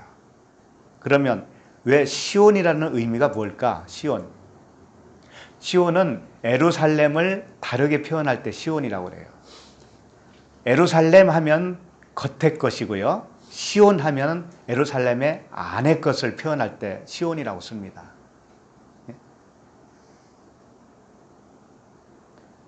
그러니까 하갈은 예루살렘이라면 시온은 사라예요. 사라, 언약. 하늘의 언약, 하늘에서 오는 언약. 그러니까 시온은 하늘의 예루살렘이라고 표현할 때 시온이라고 쓴다고요. 그러면 시온의 포로를 돌려보낼 때라고 하는 것은 뭐냐면 예루살렘의 포로로 있었는데 시온으로 다시 나오는 걸 말하는 거예요. 그러니까 이제 실질적으로는 바벨론의 포로로 끌려갔었죠. 거기서 70년 포로 생활을 마치고 이제 귀환을 하지 않습니까? 요때 나온 말씀들이죠, 이게. 그런데 그 포로, 율법에 잡혀 있는 그 포로에서 나올 때 어떤 현상이 나오느냐? 그때 우리 입에는 웃음이 가득했다 이거예요. 웃음이 가득하고 우리 혀에는 찬양이 찼었도다. 우리 혀에서 나오는 말씀이 이제 진리의 말씀으로 가득 찼다 이거죠. 그때의 문 나라 가운데서 말하기를 여호와께서 그들을 위하여 큰 일을 행하셨다 하였도다. 예, 우리 입에서 복음의 말씀이 나왔다라고 하는 것은 하나님이 우리 안에서 큰 일을 하신 거예요. 이 보통 일이 아닙니다. 그냥 되어진 게 아니에요. 예수께로부터 그 능력이 나와서 우리 안에 들어오셨어요. 그 성령이 오셨어요. 디나미스, 그 능력, 다이나마이트와 같은 그 능력이 우리 안에서 발휘가 된 거죠. 그래서 우리가 그 복음의 말을 하게 된 겁니다. 이것을 웃음이다 라고 하는 거예요. 웃음. 응? 복음의 말을 할 수 있는 이 말을 하는 것이 뭐냐? 웃음이다 이거죠. 포로에서 나올 때 울고 그 진리의 말을 할 때 웃는 거예요. 그러니까 우는 것과 웃는 것은 동시에 일어나는 겁니다. 자, 22절로 가겠습니다. 누가복음 다시 6장 22절. 인자로 말미암아 사람들이 너희를 미워하며 멀리하고 욕하고 너희 이름을 악하다 하여 버릴 때에는 너희에게 복이 있도다. 자, 이 말씀도 인자로 말미암아. 인자가 누구겠어요? 예수 그리스도죠? 예수 그리스도로 말미암아, 예수 그리스도 때문에 라는 거예요. 그러면 예수님 때문에 사람들이 우리를 미워한다 이거죠. 그리고 욕한다 이거죠. 그리고 멀리하고 악하다 그러고 버려버린다는 거예요. 나중에는 버려버려 우리를 사람들이. 그러면 그 사람이 복 받았다라는 거죠. 이게 무슨 뜻일까요?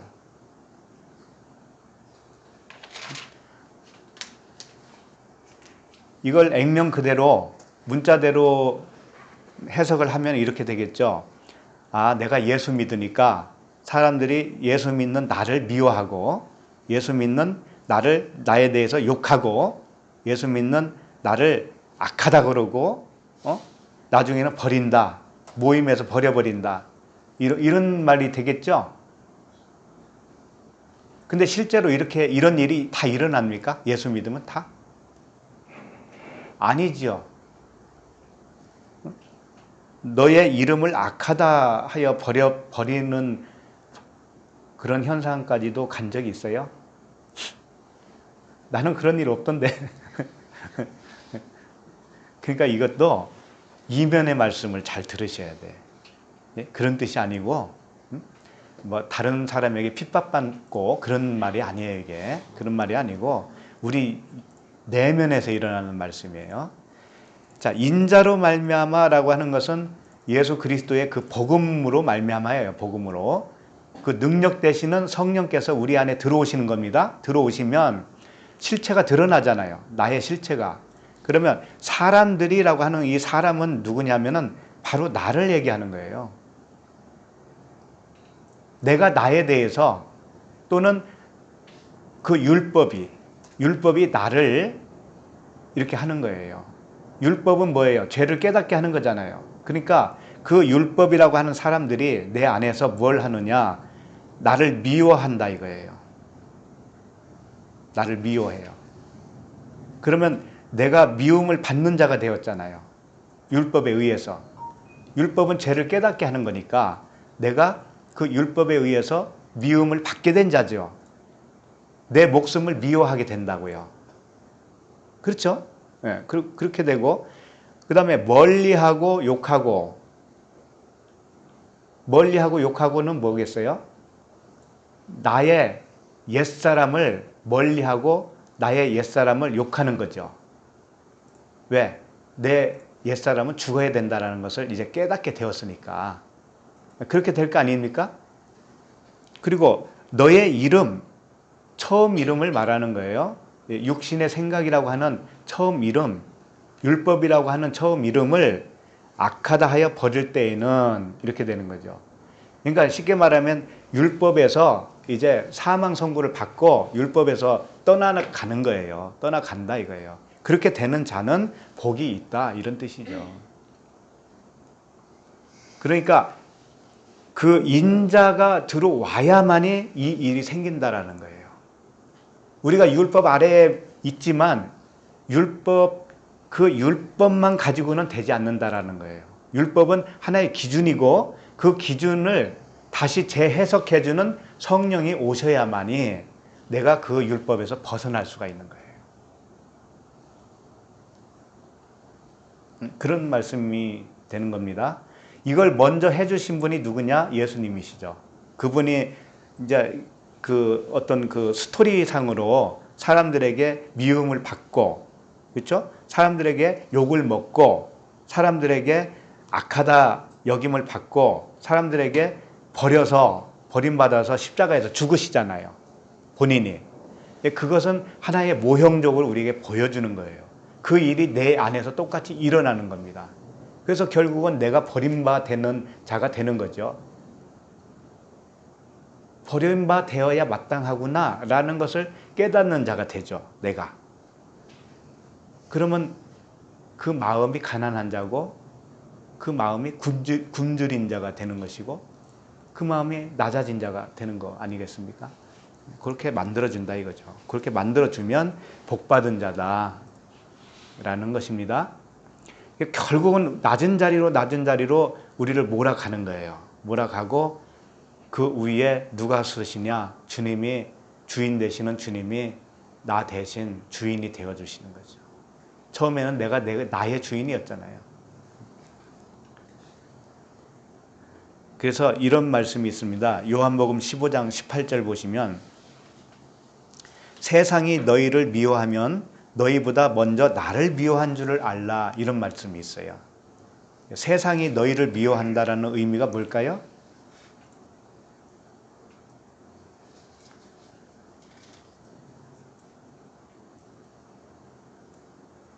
세상이 너희를 미워하면 너희보다 먼저 나를 미워한 줄을 알라.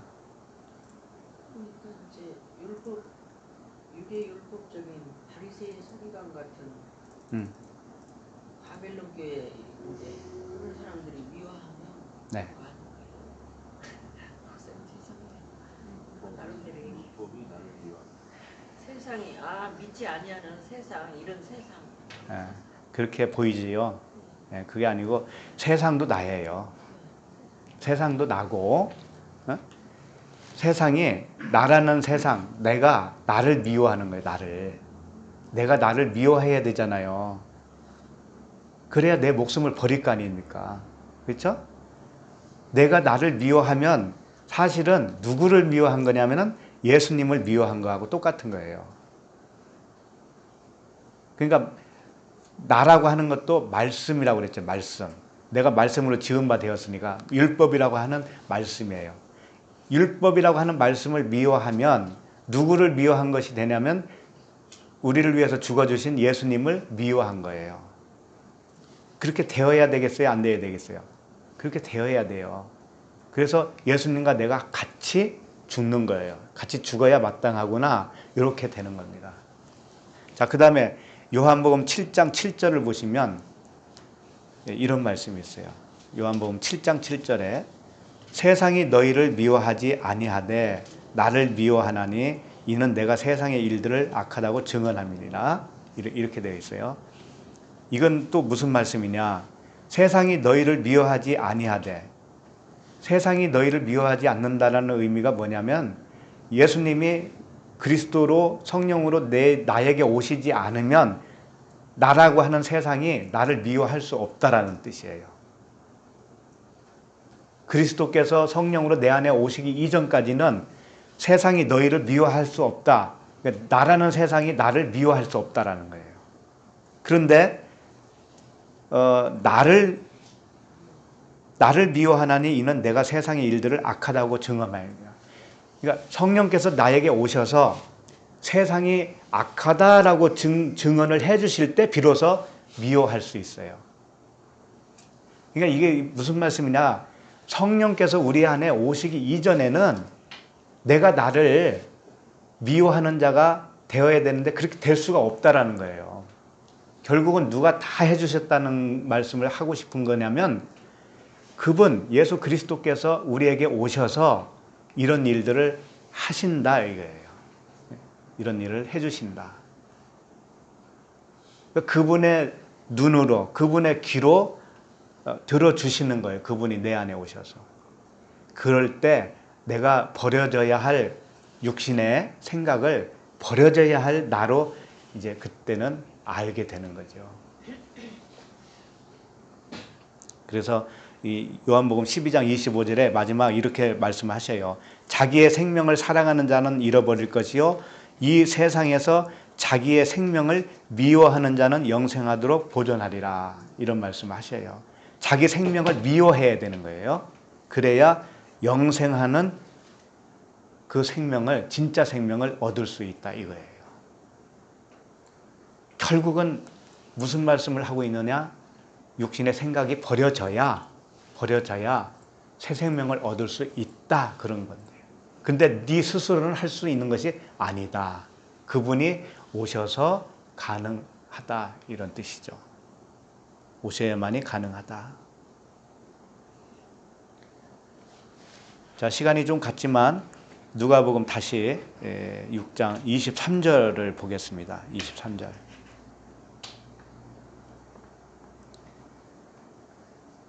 그날에 기뻐하고 뛰놀라 하늘에서 너희 상이 큼이라 그들의 조상들이 선지자들에게 이와 같이 하였느니라.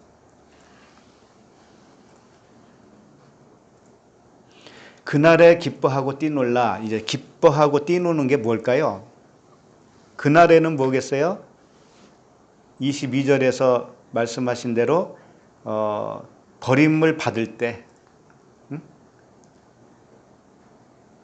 내가 나 자신에 대해서 미워하고 멀리하고 욕하고 이 버림을 받을 때 버릴 때 내 자신을 산 제물로 드려질 때 이때예요. 이때 뭐 어떤 일이 일어난다? 기뻐하고 뛰놀게 된다 이거죠. 그럼 기뻐하고 뛰노는 것이 무엇이냐? 이게 이제 중요하죠. 기뻐한다라는 그 단어가 뭐죠?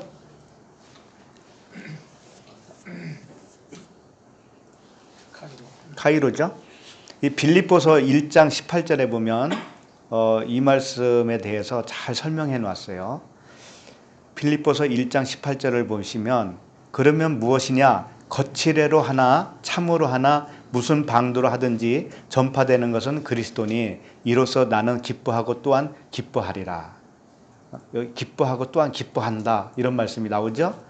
그런데 왜 기뻐하고 왜 기뻐하냐면 거칠애로 하거나 참으로 하거나 그리스도만이 전파되기 때문에 그렇다 이 말씀이거든요. 그럼 거칠애로 한다라는 건 뭐냐면 율법으로 한다는 의미예요. 참으로 한다는 건 뭐냐면 복음으로 한다는 거죠. 그런데 율법과 복음으로 하나로 이게 전파되어질 때 그것이 그리스도라는 거예요. 율법과 복음이 하나로 전파되어질 때 복음으로 되어질 때 그때 그리스도로 전해지는 것이란 말이에요. 그러니까 율법 따로 전해지고 복음 따로 전해지고 이런 게 아니고 그 율법이 복음이다라고 하는 그 진리를 깨달은 그 진리의 말씀으로 복음이 전해지면 그 자체가 그리스도로 전해지는 것인데 이때 기쁘고 기쁘다 이거죠. 진짜 기쁨이 뭐겠어요? 율법과 복음이 무엇인지 예수와 그리스도가 무엇인지 정확하게 전해져야 되는 거죠. 전해지면 내 안에 그렇게 해석되어져 들어오면 복음으로 들려지면 기쁘고 기쁘다 이거죠.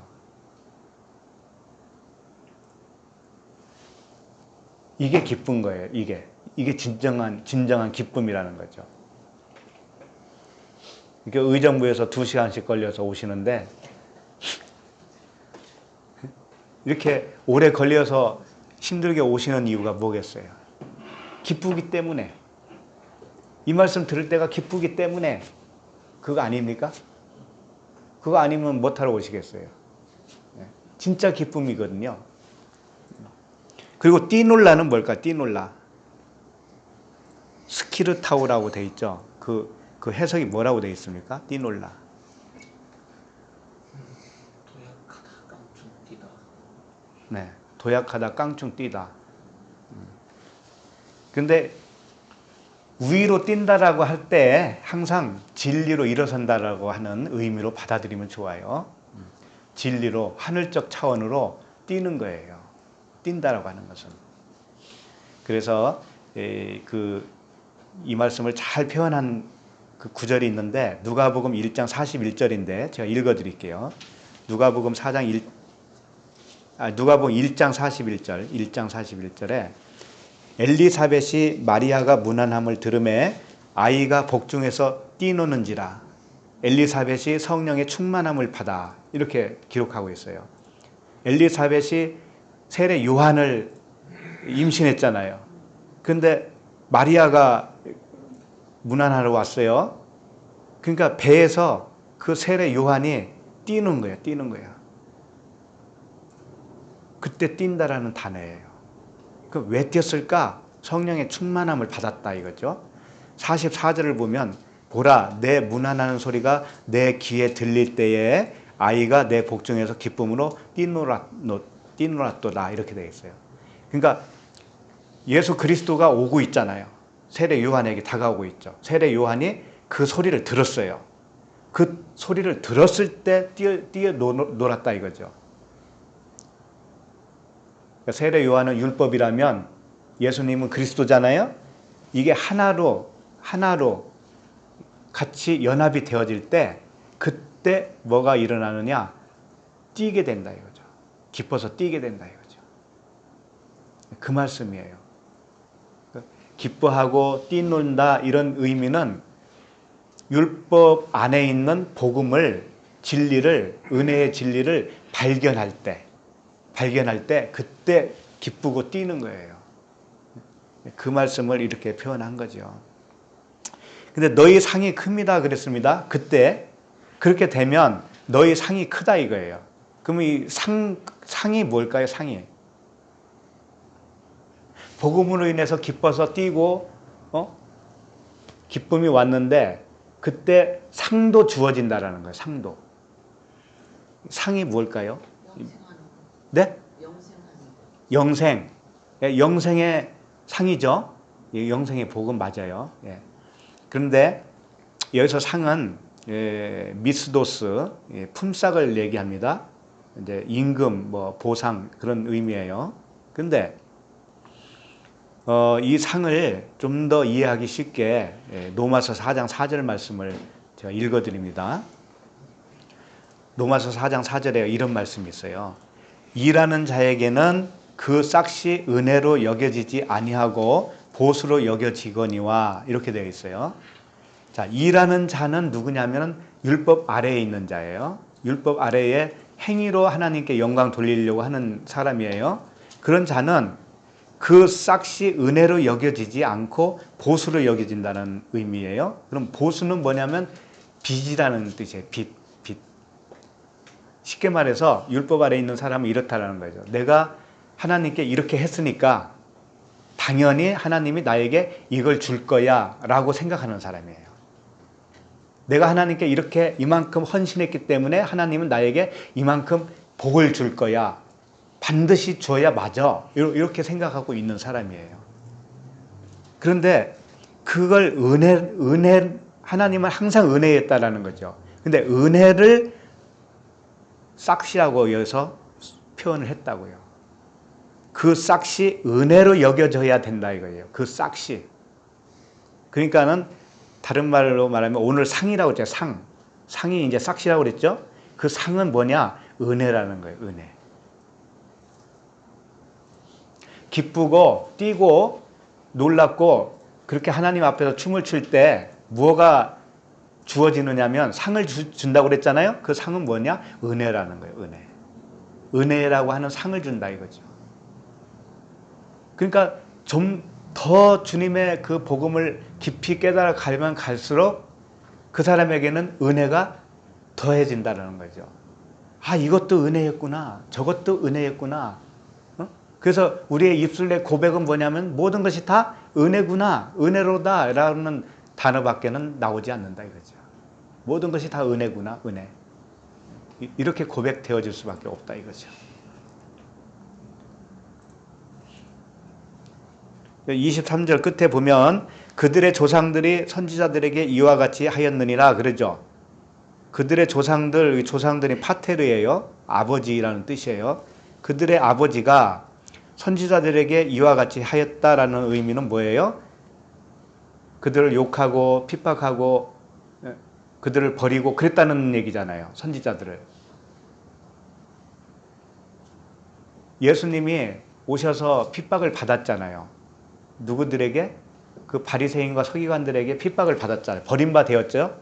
바로 그런 말씀인데 예수님이 그들에게 뭐라고 그랬냐면 바리새인 보고 뭐라 했냐면은 너희 마귀 아버지라고 그랬잖아요. 너희 마귀 아버지에게 태어났다 너희들은. 그때 그 아버지가 파테르 그들의 조상이에요. 그들의 조상. 마귀가 선지자들에게 이와 같이 했다라는 의미예요. 그건 뭐냐?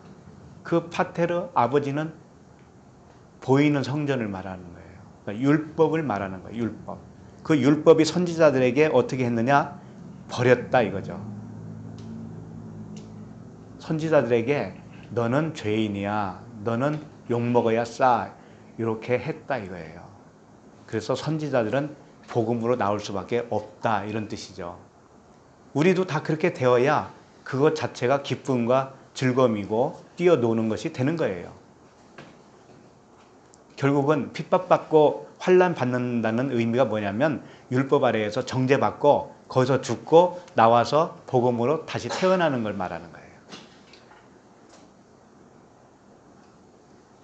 네. 자, 24절. 그러나 화 있을진저 너희 부요한 자여 너희는 너희의 위로를 이미 받았도다.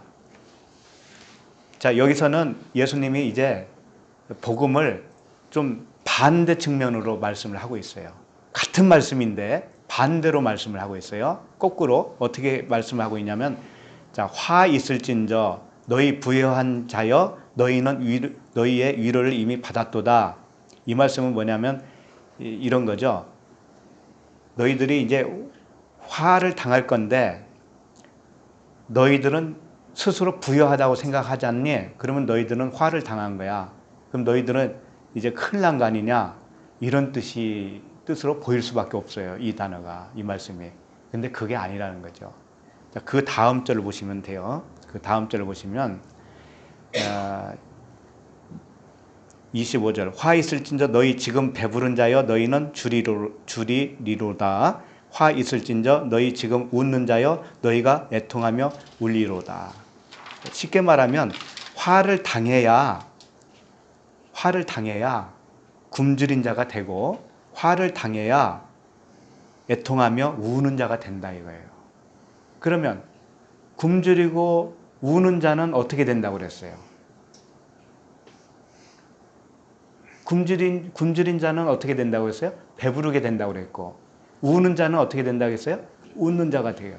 그러니까 결국은 굶주린 자가 되게 하기 위해서 또 우는 자가 되어서 웃게 만드는 자로 하기 위해서 어떻게 한다는 얘기예요? 화를 주겠다 이거예요. 화를 주겠다 이거예요. 그럼 화를 주는 의미가 무엇이냐? 예수로부터 나오는 그 능력, 성령이 너에게 들어가면 그런 일이 생긴다 이거죠. 성령의 책망을 말하는 거예요. 성령의 책망. 우리에게 화 있다라고 했을 때는 성령의 책망을 의미하는 거예요. 이게 나쁜 의미가 아니에요. 이걸 너희들은 멸망받은 자들이야. 이런 뜻이 아니라고요. 그러니까 너희들을 살릴 텐데 살리려면 반드시 내가 너희들에게 가서 너희들의 표현으로는 화야 그게. 화지만 그렇게 되어야 성령의 책망을 받아야 너희들이 새로 태어날 수가 있어. 이런 의미를 다 가지고 있는 거예요. 자, 그래서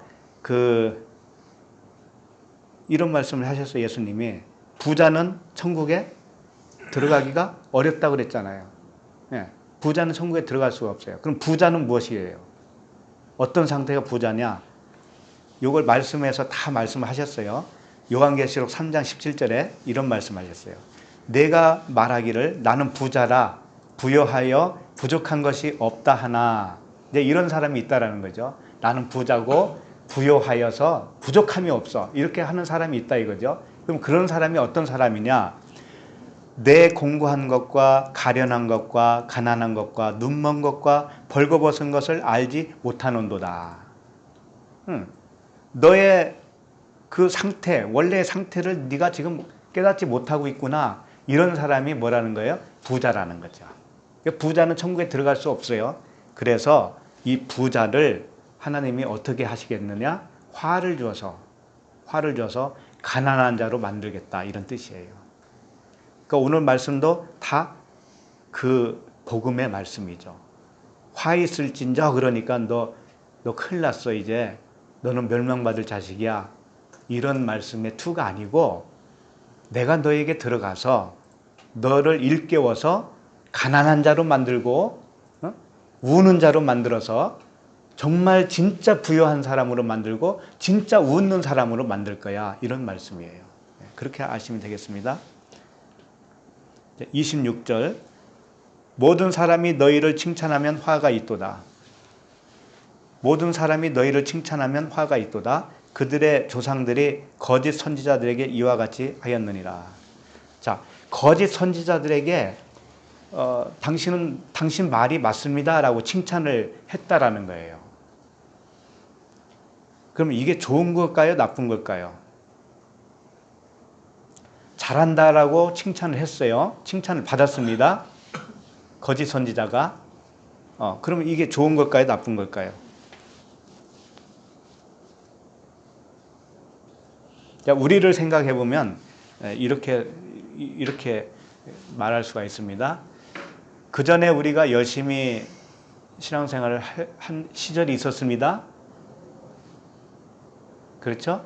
그러면 열심히 헌신하고 봉사하고 할 때 칭찬을 받아요? 안 받아요? 칭찬을 받죠. 그때 칭찬 받을 때 마땅하다고 생각했습니까? 아니었습니까? 마땅하다고 생각했잖아요. 예. 그때는 내가 거짓 선지자인 줄 알았을까요? 몰랐을까요? 예, 사실은 거짓 선지자였잖아요. 우리가 복음을 모를 때는. 그러니까 거짓 선지자로 있을 때는 칭찬 받아도 칭찬으로 생각을 안 해요. 당연한 걸로 생각하지. 그렇죠? 그런데 화를 당하면 어떻게 되느냐? 화를 당한다는 것은 뭐냐면 이제 진실을 깨달았다는 의미죠. 진실을 깨닫고 보니까 내가 거짓 선지자였다라는 것을 알게 되었죠. 그러면 내가 거짓 선지자인데 저 사람들이 나를 칭찬을 했으니 이 칭찬은 받으면 안 되는 거였구나 라는 것을 알아요? 몰라요? 알죠? 그럼 잘 된 거예요? 못 된 거예요? 잘 된 거죠. 예, 그렇게 되어야 된다 이거예요. 좀 역설적인 말씀이죠. 예? 좀 역설적인 말씀이긴 하지만 그 말씀 이외에는 다른 말씀이 아니에요. 그러니까 모든 사람이 너희를 칭찬하면 화가 있도다 라고 하는 것은 뭐냐면 화를 당하면 거짓 선지자였고 거짓 선지자에게 칭찬을 했구나 라는 것을 알게 된다 이런 뜻이에요. 화를 당하지 않으면 칭찬받은 것을 당연히 여기기 때문에 칭찬으로 여기지 않습니다. 그리고 내가 거짓 선지자인 줄도 몰라요. 그때는. 그러니까 화를 당해야 된다 이런 뜻이에요. 화를 당해야 된다고 그러니까 굉장히 두렵고 그렇게 되면 안 되지라고 여기잖아요, 사람들이. 근데 그 말씀이 아니에요. 하나님이 해주시는 것이 무엇이냐? 성령의 책망이에요. 하나님이 우리에게 오셔서 성령의 책망을 해주시는 것인데 그것이 화라고 하는 것으로 표현했을 뿐이에요. 그렇게 아시면 되겠습니다. 네, 오늘 말씀 다 마쳤습니다. 그래서 이 복음의 말씀은 항상 그 안에 감추어져 있는 거죠. 겉에 있는 표면으로 표현되어 있는 이 모든 말씀 안에 감춰져 있는 이면적인 말씀이 복음이죠. 그 말씀이 우리에게 들어올 때 나를 부인시키죠. 나를 폭로시켜요. 그래서 내가 할 수 없는 것을 하나님이 하시겠다라고 하는 그 말씀으로 약속으로 우리는 들을 수밖에 없는 거죠. 그래서 나는 부인되어질 수밖에 없는 거예요. 그 말씀이 나를 부인시켜 주시죠. 그래서 나는 없고 그리스도만이 내 안에 계신 것이죠. 이 상태로 살아가는 것이 복음으로 살아가는 겁니다. 그리스도의 자녀로 살아가는 거예요. 그리스도로 살아가는 거예요. 그래서 우리 모두가 예수로 태어나가지고 예수로 죽고 그리스도로 살아나는 거예요. 성령의 전이 되어서 사는 겁니다. 모두가 그렇게 되기를 바랍니다. 기도하겠습니다. 하나님 아버지, 예수 안에 있는 그리스도의 능력이, 그 성령이 우리 안에 오셔서 가난한 자로 만들어 주시고 줄이고 목마른 자로 만들어 주심을 감사합니다. 본래 부한 자요, 내가 나의 주인으로 그 바알을 섬겼지만 이제는 은혜로 인하여 화를 당하게 하시고 울음이 웃음이 되게 하심을 감사합니다. 율법이 은혜와 진리의 생명이 되게 하심을 감사합니다. 사망이 생명되게 하심을 감사합니다. 예수 그리스도 이름으로 기도드리옵나이다. 아멘.